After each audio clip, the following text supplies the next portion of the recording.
ఏమండి ఒక క్రిస్టియన్ అయితే గుళ్ళకి వెళ్ళకూడదా?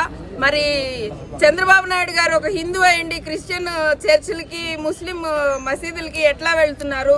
ఈ విధమైన మత సామరస్యాలు తీసుకొచ్చి మనుషుల మధ్య విభేదాలు సృష్టించి ఇంకా ఏం బాగుకుందాం అనుకుంటున్నారు? ప్రజలకు మీరు చేసినటువంటి వాగ్దానాన్ని ఏ ఒక్కటి కూడా నెరవేర్చకుండా విజయవాడ వరదలు కావచ్చు, హాస్టల్లో కెమెరాలు పెట్టి మహిళల్ని చిత్రీకరించడం కావచ్చు, ఇటువంటి ఎన్నో విషయాలు, హత్యలు, చిన్న పిల్లల్ని 6 సంవత్సరాల పిల్లని రేప్ చేసి హత్య చేసి ముక్కలు చేసి పడేస్తే మీకు సిగ్గు లేకుండా ఇంతవరకు ఎవరు చేశారనేది కూడా ట్రేస్ చేయలేనటువంటి క్షమించరాని ప్రభుత్వం మీది.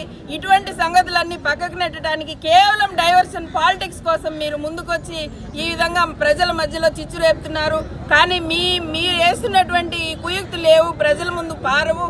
మరి ప్రజలకు జగన్మోహన్ రెడ్డి గారు చేసిన మంచిని నిరంతరం తలుచుకుంటూ ఇవాళ వర్షాన్ని సైతం లెక్క చేయకుండా విజయానంద రెడ్డి గారి ఆధ్వర్యం